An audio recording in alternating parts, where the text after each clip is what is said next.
أعوذ بالله من الشيطان الرجيم. قل هذه سبيلي أدعو إلى الله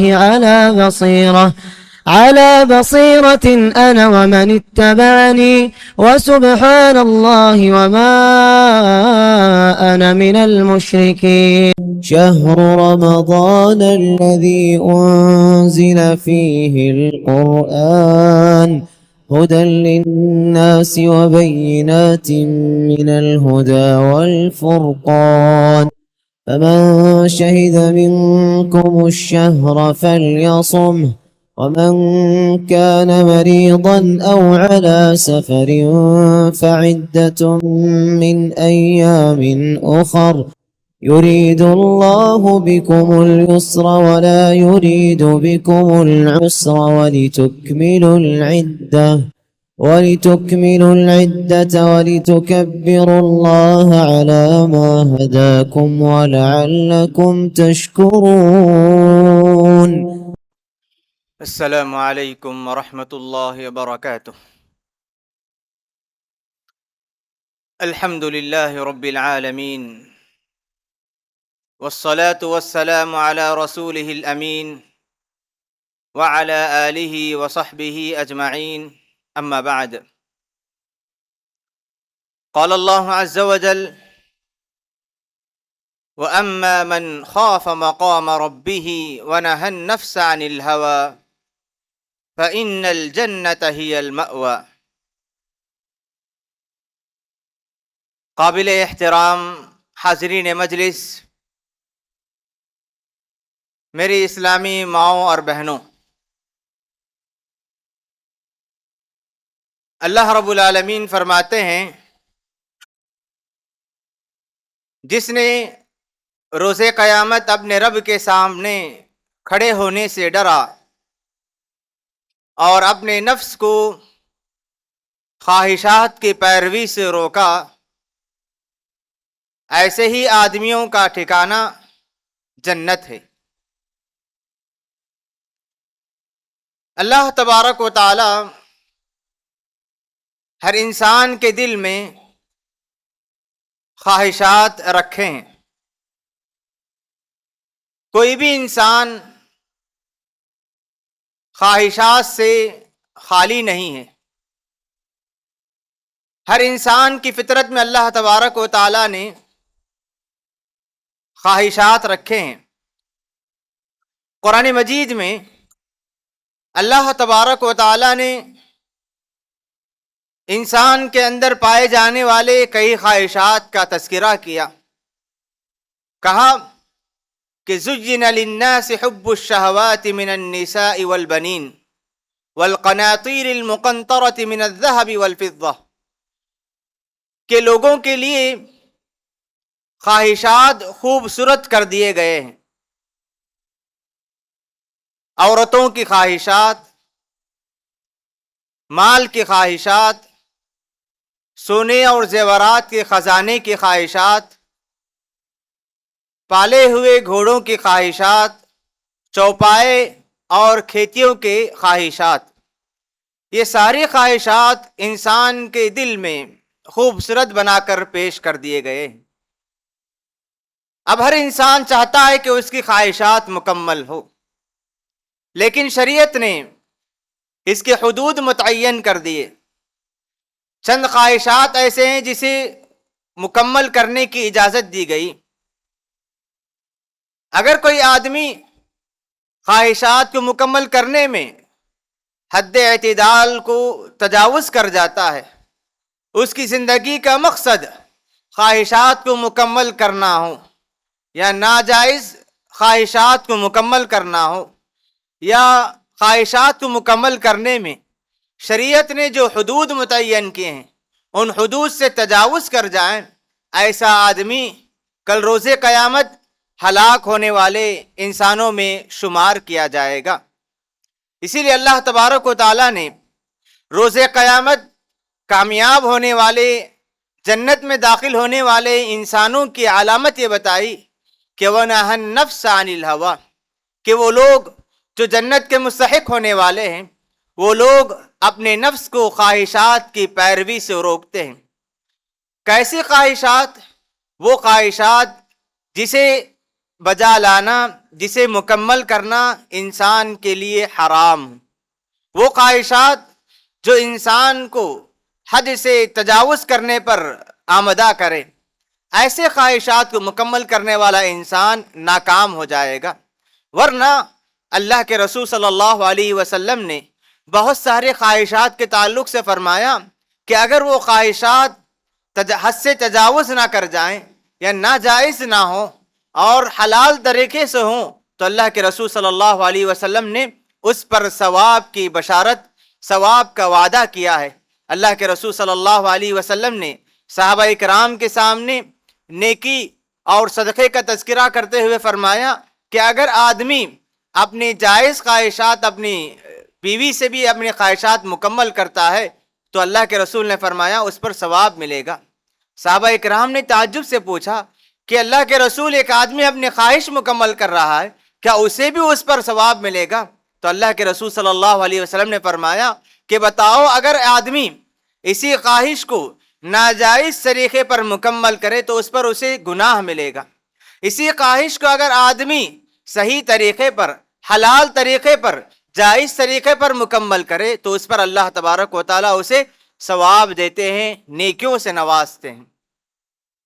تو اسی لیے ہمیں خواہشات کے متعلق سے جاننا چاہیے کہ کون سی خواہشات ہے جسے شریعت نے اجازت دی، اور خواہشات کب کس حد کو پہنچنے کے بعد حرام ہو جاتے ہیں اور کب انسان کو ہلاکت کا ذریعہ بنتے ہیں، اسے جاننا بہت ضروری ہے۔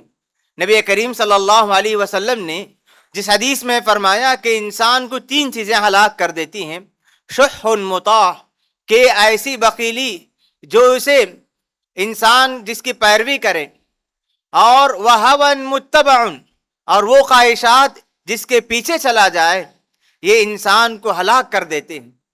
اگر انسان زندگی کا مقصد خواہشات بنا لے، زندگی کا مقصد خواہشات کی پیروی کرنا ہو، زندگی کا مقصد ناجائز خواہشات کو مکمل کرنا، اگر کوئی انسان اپنے زندگی کا نصب العین، زندگی کا مقصد خواہشات رکھ لیں، ایسے آدمی کو اللہ کے رسول صلی اللہ علیہ وسلم نے ہلاک ہونے والا قرار دیا۔ اور اللہ تبارک و تعالیٰ نے کہا، یا ایھا الذین آمنوا ان من ازواجکم واولادکم عدوا لکم فاحذروہم۔ ایک آیت میں اللہ تعالیٰ نے کہا کہ بیویوں کی محبت اللہ تعالیٰ نے دلوں میں رکھ دی ہے، مال کی محبت اللہ تعالیٰ نے دلوں میں رکھ دی ہے، اولاد کی محبت دلوں میں رکھ دی ہے۔ ہر انسان کے دل میں خواہشات پائی جاتی ہیں۔ دوسری آیت میں اللہ تعالیٰ فرماتے ہیں یہ ساری چیزیں تمہارے لیے دشمن ہیں۔ یا ایھا الذین آمنوا ان من ازواجکم، تمہاری بیویاں، تمہارے مال، تمہارے اولاد تمہارے لیے دشمن ہیں۔ 2 الگ الگ باتیں ہیں۔ ایک آیت میں اللہ نے کہا کہ ان کی محبت فطری ہے، دوسری آیت میں اللہ تعالیٰ نے کہا کہ ان سے بچے رہو کیونکہ تمہارے لیے دشمن ہیں، تمہارے لیے انجام کے اعتبار سے ہلاکت کا ذریعہ بن سکتے ہیں۔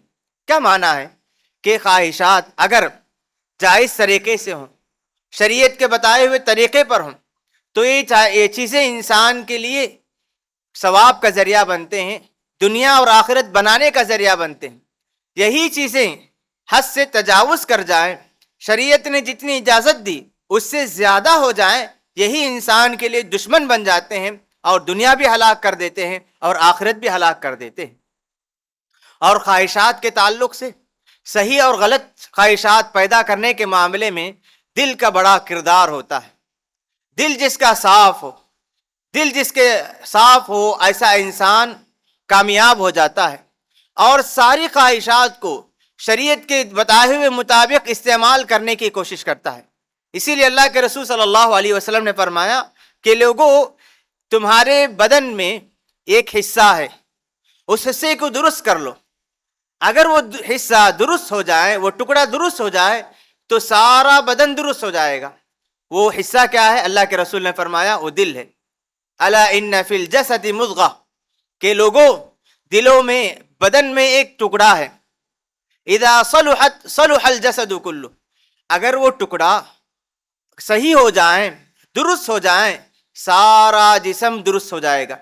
وَإِذَا فَسَدَتْ فَسَدَ الْجَسَدُ كُلُّهُ، اگر یہ دل اگر یہ ٹکڑا غلط ہو جائیں تو سارا جسم کا نظام غلط ہو جاتا ہے، اور وہ کیا ہے؟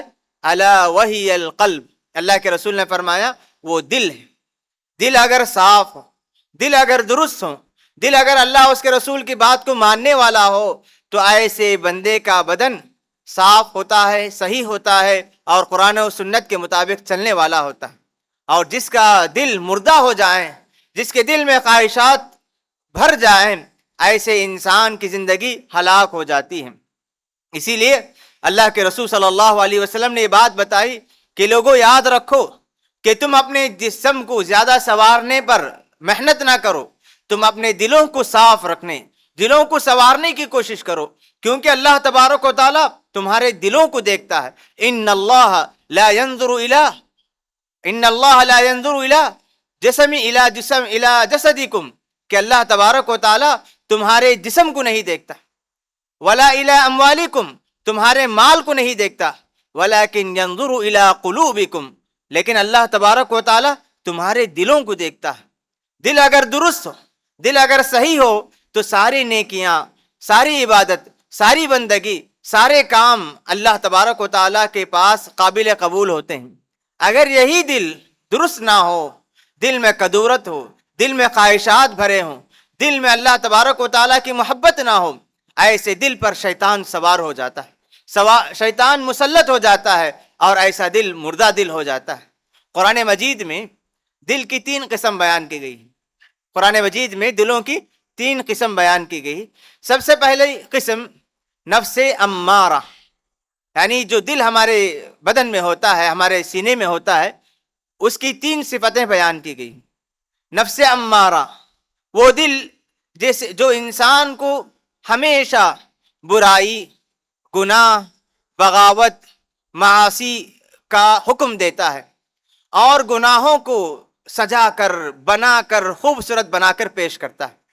اگر انسان نفس امارہ کی پیروی کرنے لگے تو وہ گناہوں میں ملوث ہو جائے گا، جیسا کہ اللہ تعالیٰ نے فرمایا ان النفس لامارۃ بالسوء، کہ نفس امارہ گناہوں کا حکم دیتا ہے، اور یہ نفس امارہ گناہوں کو بنا کر سجا کر پیش کرتا ہے۔ جب انسان نفس امارہ کی پیروی کرنے لگتا ہے تو گناہ اس کے لیے آسان ہو جاتے ہیں۔ دنیا میں سب سے پہلا قتل کس کا ہوا؟ قابیل نے حابیل کو قتل کیا تھا۔ آدم علیہ السلام کے بیٹے قابیل نے حابیل کو قتل کیا۔ حابیل کو قتل کرنے پر ابھارنے والی کون سی چیز تھی؟ یہی نفس امارہ ہے۔ نفس امارہ نے اپنے بھائی کے قتل کو بہت ہی خوبصورت بنا کر پیش کیا، تو قابیل نے قتل کو بہت معمولی سمجھا۔ فطوعت له نفسه قتل اخیہ فقتلہ، کہ اس کے دل نے، اس کے نفس امارہ نے اپنے بھائی کے قتل کو بہت آسان بنا کر پیش کیا، سجا کر پیش کیا۔ فقتلہ، تو قابیل نے اپنے بھائی حابیل کو قتل کر دیا۔ نفس امارہ کی پیروی کا نتیجہ یہ ہوا فقتلہ، قتل کر دیا، اور وہ خسارہ اٹھانے والوں میں سے ہو گیا۔ جو آدمی نفس امارہ کی پیروی کرے گا، وہ آدمی، اس کا انجام ہلاکت ہے، بربادی ہے، اس کے نیکیاں برباد ہو جاتے ہیں، وہ اس کے نامہ اعمال میں گناہ لکھے جاتے ہیں۔ اسی لیے اللہ کے رسول صلی اللہ علیہ وسلم نے فرمایا کہ دنیا میں قیامت تک جتنے قتل ہوں گے، ہر قتل کا کچھ نہ کچھ حصہ اس قابیل کو ملتا رہے گا، کیونکہ اس نے قتل کی سنت ایجاد کی، قتل کرنے کا طریقہ ایجاد کیا۔ جو بھی قتل کرے گا، ناحق قتل کرے گا، اس کا گناہ قابیل کو ملتا رہے گا۔ نفس امارہ کی پیروی کا انجام یہ ہوتا ہے۔ نفس کی دوسری قسم یا دوسری صفت یہ ہے نفس لوامہ۔ نفس لوامہ کسے کہتے ہیں؟ کہ اگر کسی انسان کے دل میں نیکیوں کا جذبہ نہ ہو تو یہ دل ملامت کرتا ہے کہ تیرے اندر نیکیوں کا جذبہ نہیں، نیکیوں کا شوق نہیں، تو نیکیوں میں آگے بڑھتا نہیں، انسان کے دل کو ابھارتا ہے۔ اور اگر کسی انسان سے غلطی ہو جائے تو غلطی پر ڈانٹتا ہے، جھڑکتا ہے، اور اسے وعیدیں سناتا ہے، جسے نفس لوامہ کہتے ہیں۔ لا اقسم بالنفس اللوامہ، یہ نفس لوامہ جسے ہم ضمیر سے بھی تعبیر کرتے ہیں، انسان جب کہتا ہے کہ میرے دل میں بات آئی، میرا دل چاہتا ہے، میں نے یہ سوچا، اسی کو نفس لوامہ کہتے ہیں۔ کہ انسان نفس لوامہ کو، اگر انسان کے نفس لوامہ اگر زندہ ہو تو انسان نیکیوں میں آگے بڑھے گا۔ جب انسان نیکیوں کا جذبہ ختم ہو جائے اس کے اندر، نفس لوامہ اسے ابھارے گا، اس کا ضمیر اسے بیدار کرے گا کہ نیکیوں میں آگے بڑھ۔ جب انسان کے اندر برائی ہو جائے تو نفس لوامہ اسے ڈراتا ہے، دھمکاتا ہے، جھڑکتا ہے، ڈانٹتا ہے، اور نتیجے میں انسان نیکیوں میں آگے بڑھنے لگتا ہے۔ اور اللہ تبارک و تعالیٰ نے اس نفس کی قسم قرآن مجید میں کھائی ہے۔ نفس کی تیسری صفت یا تیسری قسم نفس مطمئنہ ہے۔ نفس مطمئنہ نیک لوگوں کا دل، انبیاء، صلحاء، شہداء کا دل، جس میں اللہ کی محبت، نیکیوں میں آگے بڑھنے کا جذبہ، بندگی کا شوق، نیکیوں کی لذت جو محسوس کرنے والا دل ہے، یہ دل ہے۔ ایسے دل بنانے کی کوشش کرنی چاہیے۔ اب ہمارے سامنے دلوں کی 3 قسم بیان کی گئی۔ نفس امارہ بہت خطرناک ہے۔ اگر کوئی آدمی نفس امارہ کی پیروی کرنے لگے، شیطان اس کا دوست بن جاتا ہے۔ اس دل میں نیکیوں کا جذبہ نہیں ہوگا، گناہ، بغاوت، خواہشات، معاصی، ذنوب، اس طرح وہ آدمی آگے بڑھتا جائے گا۔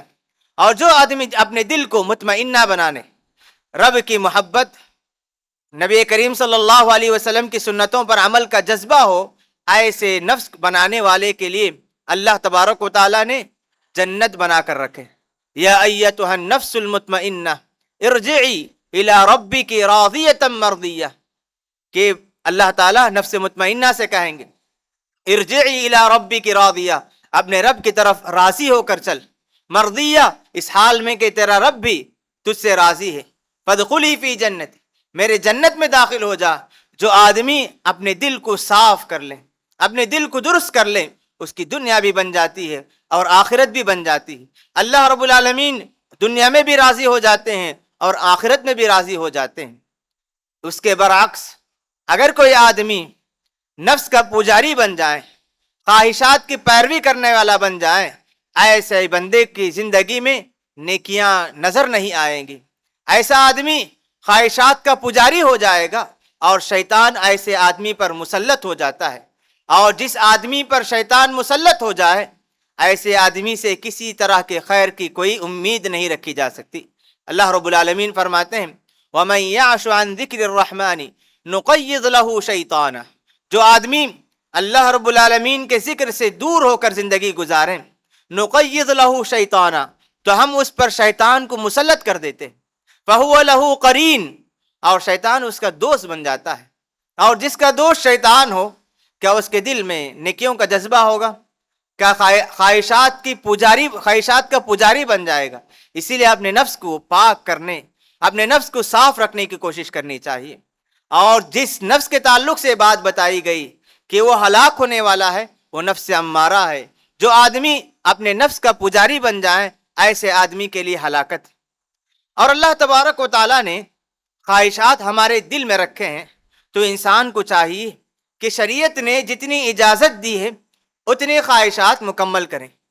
حد سے زیادہ خواہشات کی پیروی کرنے سے انسان کو ڈرے رہنا چاہیے، کیونکہ اس کا انجام دنیا میں بھی بہت برا اور آخرت میں بھی اس کا انجام بہت خطرناک ہونے والا ہے۔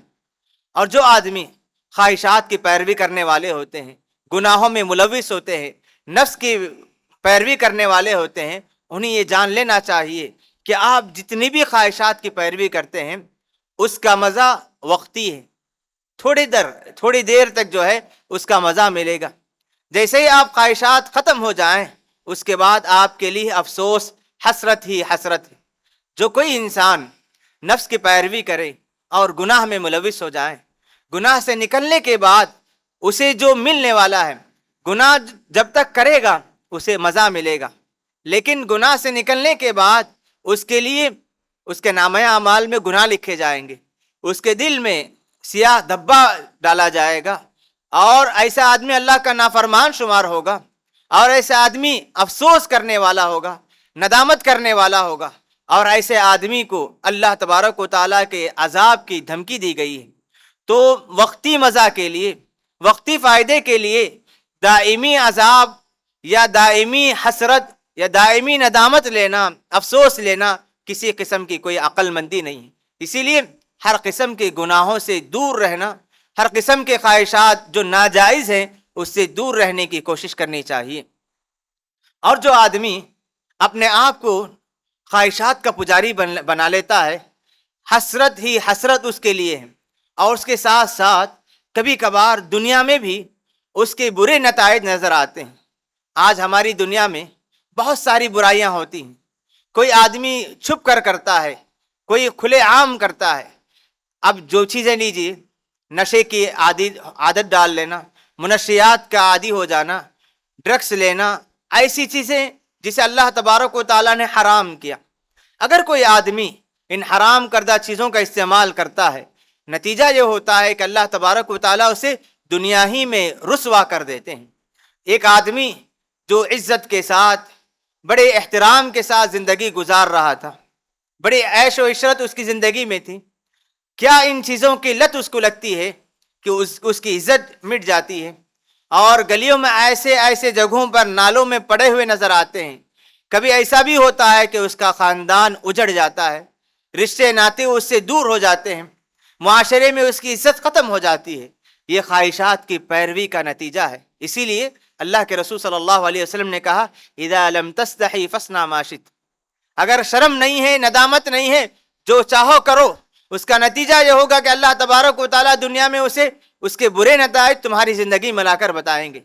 اللہ کی معصیت کرنے والے کو ڈرنا چاہیے، خواہشات کی پیروی کرنے والے کو ڈرنا چاہیے کہ اللہ کے رسول صلی اللہ علیہ وسلم نے ہلاکت کی دھمکی دی ہے، دنیا بھی ہلاک ہو جائے گی اور آخرت بھی ہلاک ہو جائے گی۔ اور جو آدمی خواہشات کی پیروی کرنے والے ہیں، انہیں اس بات کا خیال کرنا چاہیے کہ کل روز قیامت اللہ رب العالمین کے سامنے، اللہ کے دربار میں مجھے حساب دینا ہے۔ جب اللہ تعالیٰ مجھے خواہشات کی پیروی کے تعلق سے سوال کریں تو میں کیا جواب دوں گا؟ وَأَمَّا مَنْ خَافَ مَقَامَ رَبِّهِ، وہ آدمی جو اپنے آپ کو اللہ کے سامنے کھڑے ہونے سے ڈرا، وَنَهَى النَّفْسَ عَنِ الْهَوَىٰ، اور اپنے نفس کو، اپنے آپ کو خواہشات کی پیروی سے روکا، ایسے ہی آدمی جنت میں داخل ہوں گے۔ کل رب العالمین سوال کریں کہ تو نے یہ خواہشات، یہ ناجائز خواہشات تو نے کیوں کیے؟ یہ خواہشات تیرے لیے حرام تھے، تیرے لیے ناجائز تھے، تو نے کیوں کیا؟ تو اس کا جواب کیا دیں گے؟ کیا ہم اس کا جواب دے سکتے ہیں؟ دنیا میں آدمی ڈر ڈر کر، لوگوں سے چھپ چھپ کر خواہشات کو مکمل کرتا ہے۔ جب ساری انسانیت کے سامنے اللہ تبارک و تعالیٰ سوال کرے تو اس وقت جواب کیا دے گا؟ اس وقت ہماری عزت کا کیا حال ہوگا؟ جب اللہ تبارک و تعالیٰ سارے انسانوں کے سامنے ان خواہشات کو، ناجائز خواہشات کو مکمل کرنے کے تعلق سے سوال کرے تو ہم جواب نہیں دے سکتے۔ اسی لیے یہ دنیا آخرت بنانے کے لیے، یہ دنیا اللہ کو راضی کرنے کے لیے، یہ دنیا جنت بنانے کے لیے، خواہشات کی پیروی سے دنیا بھی ہلاک ہو جائے گی، آخرت بھی ہلاک ہو جائے گی، جہنم سے بھی ہم محروم ہو جائیں گے۔ اسی لیے اللہ تبارک و تعالیٰ نے ہمیں جو دل دیا ہے، اس دل کو صاف، درست اور نفس مطمئنہ بنانے کی کوشش کرنی چاہیے۔ نفس مطمئنہ بنانے کے کیا طریقے ہیں؟ سب سے پہلا طریقہ یہ ہے کہ اللہ تبارک و تعالیٰ کا کلام ہمارے پاس ہے، قرآن مجید کی تلاوت۔ قرآن مجید کی تلاوت سے دلوں پر گہرا اثر ہوتا ہے، دلوں کی دنیا بدل جاتی ہے۔ دل جب مردہ ہو جاتے ہیں، ضمیر مردہ ہو جائے، ایسے دلوں کو جلا بخشنے کے لیے، ایسے دلوں کو زندہ کرنے کے لیے قرآن مجید کی تلاوت بہت ضروری ہے۔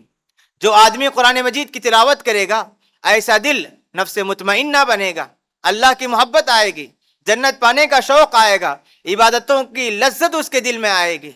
اور جب آدمی قرآن مجید کی تلاوت کرتے جائے، اللہ تعالیٰ فرماتے ہیں ان فی ذلک لذکری لمن کان لہ قلب او القی السمع وہو شہید۔ جو آدمی قرآن مجید کو پڑھے، قرآن مجید میں بہت ساری عبرت کی باتیں ہیں، یہ قرآن مجید اس کے دل پر اثر کرے گا اور اس کی دل کی دنیا کو بدل کر رکھ دے گا۔